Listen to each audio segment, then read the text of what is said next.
Assalamualaikum warahmatullahi wabarakatuh. Waalaikumsalam warahmatullahi wabarakatuh. Kembali lagi bersama saya Dr. Aldi. Kali ini kita kedatangan tamu Dr. Niken Sasandra ya dari Rumah Sakit Universitas Airlangga. Sama nih bareng ya. Sama kita collab ya. Kira-kira kita mau bahas apa nih dok kali ini? Mungkin kita bisa ngasih pengetahuan dok ke teman-teman, ke masyarakat semua soal kenapa sih kita tuh dihimbau untuk selalu cuci tangan, pakai masker, jaga jarak juga. Kenapa kok harus di rumah terus? Betul. Jadi kan ini kan lagi musim COVID ya dok ya. Lagi musim COVID, pandemi juga. Nah kita di sini mau ngasih edukasi lah ke teman-teman. Jadi kira-kira apa aja sih dok yang harus kita kerjakan secara general ya untuk semua masyarakat ya? Kalau dari protokol pemerintah itu kan selalu disuarakan bahwa harus pakai masker. Kenapa kita harus pakai masker dari yang sehat maupun yang sakit? Karena kita tidak tahu kondisi badan kita tuh sebagai karier atau tidak. Jadi sekarang pun banyak orang tanpa gejala. Kita mungkin sebagai tubuh yang dihinggapi virus itu baik-baik saja karena kondisi saat ini sedang baik. Tapi ketika lawan bicara kita atau yang ada di sebelah kita itu kondisinya tidak baik, maka akan tertular dan muncul gejala. Nah itu yang kita khawatirkan dan makanya dihimbau untuk pakai masker karena kan medianya kan droplet atau cipratan saluran nafas sehingga masker ini sebagai barrier biar dropletnya tuh nggak jatuh ke lawan bicara. Jadi masker ini untuk semua orang ya dok ya? Iya, Jadi kan harus. soalnya sempat ada yang mengatakan hanya untuk orang sakit ya. Itu gimana Iya. dokter Niken?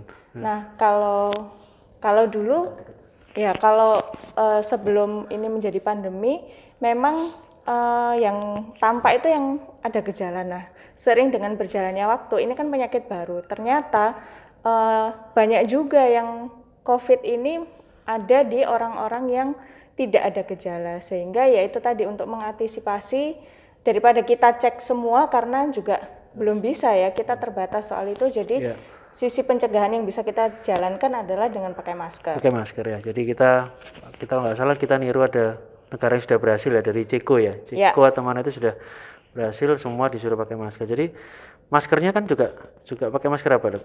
Bebas ya, pakai masker apa aja boleh ya. Kalau masyarakat sudah ada himbauan dari CDC dok, jadi salah satu lembaga internasional di bidang kesehatan sudah menganjurkan bahwa masyarakat awam yang bukan tenaga kesehatan cukup dengan masker kain dan di situ juga sudah ada cara membuatnya, cara mencuci dan sebagainya sehingga mudah untuk diikuti oleh masyarakat.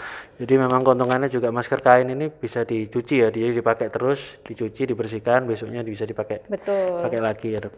Terus apalagi dok? Selain itu kita juga harus jangan sering-sering keluar rumah ya. Ini kayaknya masih banyak yang keluar rumah ini kayaknya. Iya, kenapa kalau kita harus di rumah? Karena penularan virus ini kan tadi lewat lawan bicara dan juga berinteraksi dengan orang lain. Harapannya kalau kita di rumah, kita intensitas untuk interaksi itu berkurang. Jadi penularan ya berkurang. Harapannya kan tidak semakin mewabah gitu di Indonesia. Paling nggak kita memutus itu ya, memutus rantai penularan. Jadi kalau misalnya satu orang itu di rumah, bisa jadi ini akan mencegah penularan ke banyak orang ya. Jadi kayak gitu. Betul.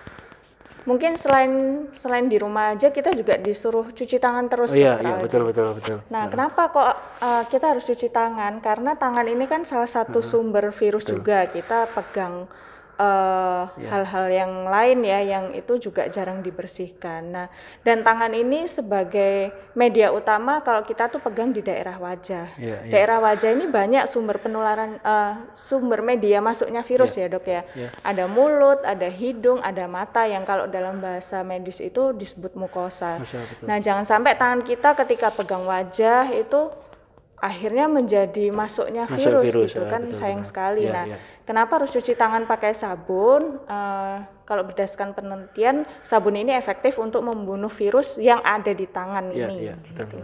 Kalau misalnya pakai ini dok, pakai apa? Hand sanitizer gimana? Kalau hand sanitizer berdasarkan info dari WHO bisa, tapi kan ada kadar-kadar tertentu yang juga harus dipatuhi. Masalahnya kan hand sanitizer masa kini atau kekinian itu kan ada banyak modifikasi doknya. Itu yang harus kita perhatikan juga kadarnya. Lebih safe kita mending cuci tangan aja ya. Jadi setiap cuci tangan. Terus mungkin juga harus patut diperhatikan ya teman-teman bahwa selain tangan juga media yang sering-sering kita pakai, terutama HP. HP itu paling vital ya. Jadi kita berapa kali kita nyentuh HP, kita taruh ya.